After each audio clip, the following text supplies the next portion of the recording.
Teman terbaik kamu. Teman terbaik kamu. Pro 2 FM. Pro 2 FM.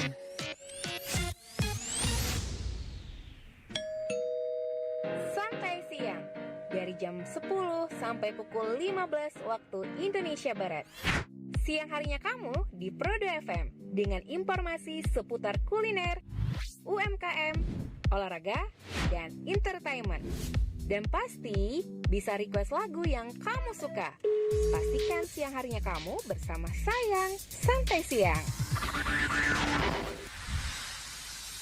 91.6 Pro 2 FM, teman terbaik kamu. Teman Pro 2 masih di Santai Siang nih sama Derby Ramadan. Dan kayak janji Derby tadi, kalau kita tuh bakal sama-sama sampai jam 3 sore. Tapi nanti jam 1 sampai jam 2 siang hari ini, selama 1 jam ya, kita bakal ngobrol seputar hal yang kayaknya hype juga dibahas di mana-mana ya, di portal berita, bahkan di sosial media.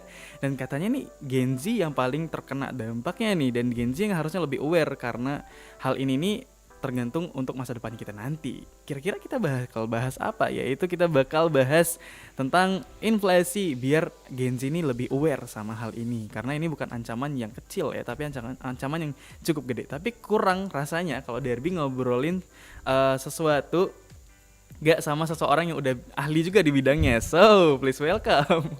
Ada Mbak Trinita Apriliana SST, benar Mbak ya? Benar, Trinita Aprilina. Oh, Trinita Aprilina ya. Oke, sorry. Dan panggilannya Mbak Nita Mbak ya? Iya, biasa dipanggil Nita, kadang Oke. juga Trinita, boleh sih bebas aja. Oh, bebas aja ya, senyamannya ya. Nggak ada yang manggil Aprilina berarti ya? Oh, nggak ada, Oh, sih, belum ada. Oke, nah Mbak Nita ini sendiri selaku statistisi ahli muda BPS Provinsi Sumsel ya? Iya. Oke, nah kalau boleh nih, tadi kan Derby udah present Mbaknya ya. Maybe dari Mbaknya sendiri deh boleh mengenalkan diri sendiri dan latar belakangnya maybe. Oh, oke. Oke, selamat siang. Ini Teman Pro panggilnya apa 2. nih? Oh, teman Pro Iya, 2. betul. Oke, selamat siang teman Pro 2. Saya Trinita Aprilina, saya statistisi ahli muda di BPS Provinsi Sumatera Selatan. Oke, untuk latar belakang, sebenarnya saya bekerja di Badan Pusat Statistik atau biasanya tuh disebutnya BPS. Oke. Terus itu saya udah kerja sekitar hampir 10 tahun. Latar belakang sekolah saya sebenarnya dari SD sampai SMA itu sekolahnya di Palembang. Sebenarnya saya orang asli Palembang, tapi saya kuliah di salah satu sekolah kedinasan punyanya BPS. Jadi saya bersekolah di STIS, Sekolah Tinggi Ilmu Statistik di Jakarta. Wih, luar biasa. Berarti lulusan dari sana ya, jebolan dari Iya, sana jadi ya? begitu lulus terus penempatannya di BPS Provinsi. Nah, Oke, untuk oke. posisi sekarang sebenarnya memang kalau penempatan kadang di bagian bidang-bidangnya bisa pindah-pindah ya selama 10 tahun ini. Jadi saya belum setahun sih di bagian ini, di bagian Oh, inflasi. oke. Jadi namanya itu bagiannya itu adalah statistik harga. Oke. Nah, salah satunya dia itu mengukur atau menghitung angka inflasi. Sebenarnya kalau Oh, I see. BPS itu merilis angka inflasinya itu setiap bulan. Oke. Jadi kami kumpulin datanya selama sebulan. Jadi kami itu kerjaannya adalah mencatat harga. Inflasi itu kan sebenarnya berhubungan erat sama harga. Jadi kan kita pasti, apalagi anak-anak Gen Z ya, pasti suka banget belanja. Betul, kopi apalagi ya. Apalagi sekarang itu belanjanya tuh kami mencatatnya harus benar-benar jeli. Karena yang kami catat bukan hanya belanja yang kita datang ke pasar atau ke mall, tapi juga yang belanja online yang benar-benar harus kami catat. Jadi kami itu pencatatannya, jadi misalnya untuk menghitung angka inflasi Juli, biasanya kami pantau harga komoditi-komoditi itu dari awal bulan sampai akhir bulan. Oke. Nah, untuk perilisannya, biar teman-teman itu tahu kayak angka inflasi itu dirilisnya itu setiap 1 bulan.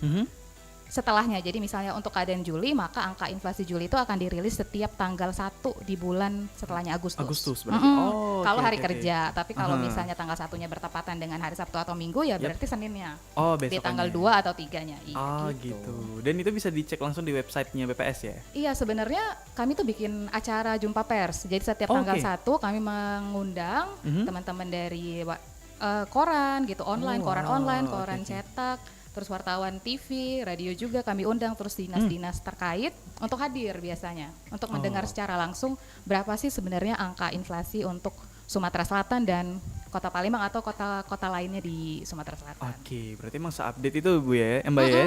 Oke. Jadi Karena tiap bulannya tuh biasanya, ya ditunggu sih biasanya emang.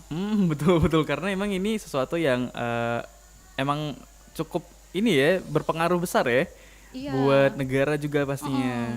Dia itu sebenarnya mungkin kalau Gen Z itu mikirnya itu kayak itu urusannya pemerintah gitu kan. Padahal sebenarnya Gen Z itu punya peranan yang penting banget di inflasi. Dan makanya kita tuh harus aware ya sama hal itu tadi ya, Gen Z ya. Iya. Jangan mikirnya anak muda tuh ya having fun doang gitu loh. Gak mikir tentang tata negara ini emang bersangkut paut sama anak muda juga gitu. Dan ternyata Mbak Nita ini sendiri udah aware juga ya karena udah ikut kedinasan dari dulu ya dan langsung ikut ke BPS ya udah 10 tahun ya. Iya. Lama banget berarti.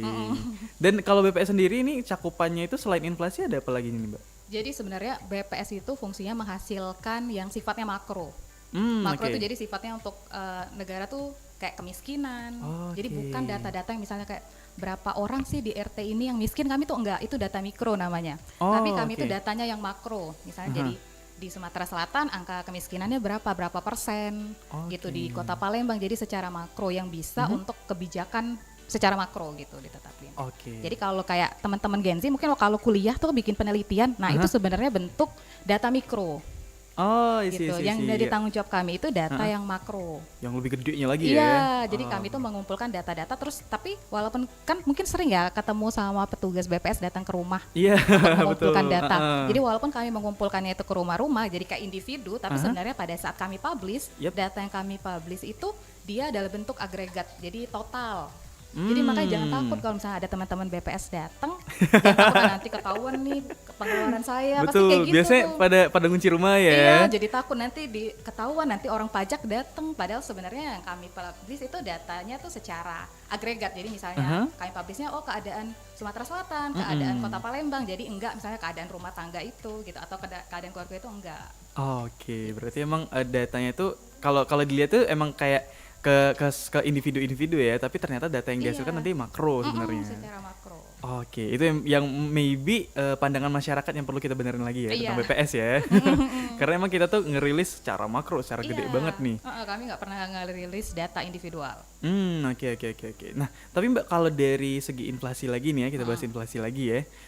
Ada nggak sih kata-kata yang lebih simpel untuk ngedefinisiin inflasi biar Gen Z ini kan sebenarnya dia tuh kreatif tapi agak mental yupi gitu ya dia tuh. Jadi dia tuh kalau misal dikasih sesuatu yang agak susah dicerna nih, dia agak aduh apa ya ini ya gitu. Inflasi itu sebenarnya perubahan harganya. Jadi inflasi yang tinggi bukan berarti harga jadi tinggi, enggak. Jadi perubahan harganya. Jadi contohnya nih kayak kita uang Rp1.000, mungkin 10 tahun yang lalu uang Rp1.000 tuh kita bisa ngedapetin 10 butir permen. Tapi di tahun 2024 dengan Rp1.000 malahan kita jarang kan pakai uang 1.000 sekarang. Itu paling cuma dapat 3 sampai 4 butir permen doang kan. Nah, perubahan yang nilai itu sama-sama 1.000 tapi jumlah yang kita dapatkan berkurang, itulah namanya